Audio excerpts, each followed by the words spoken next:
സപ്തതാള അലങ്കാരങ്ങളിൽ രണ്ടാമതായി നമ്മൾ പഠിക്കുന്നത് ചതുരസ്രജാതി രൂപകതാളം. രൂപകതാളത്തിൽ ആദ്യം ഒരു ധൃതവും പിന്നെ ഒരു ചതുരസ്രജാതി ലഘുവും, 2 അക്ഷരം പിന്നെ 4 അക്ഷരം.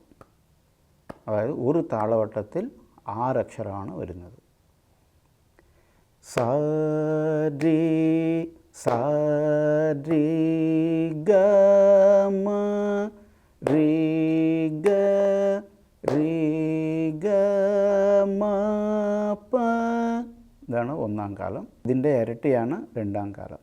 അതായത് ധൃതത്തിന് 4 അക്ഷരവും ലഘുവിന് 8 അക്ഷരവും. സ രി സ രി ഗ മ രി ഗ രി ഗ മ പ.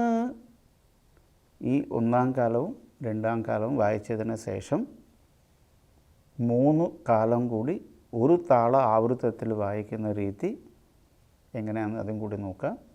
ആദ്യം ചതുരസ്രജാതി രൂപകതാളം, ഒന്നാം കാലം, രണ്ടാം കാലം.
ഇനി ചതുരസ്രജാതി രൂപകതാളം 3 കാലം കൂടി ഒരു ആവൃത്തത്തിൽ എങ്ങനെ വായിക്കാം ഒന്നുകൂടി നോക്കാം.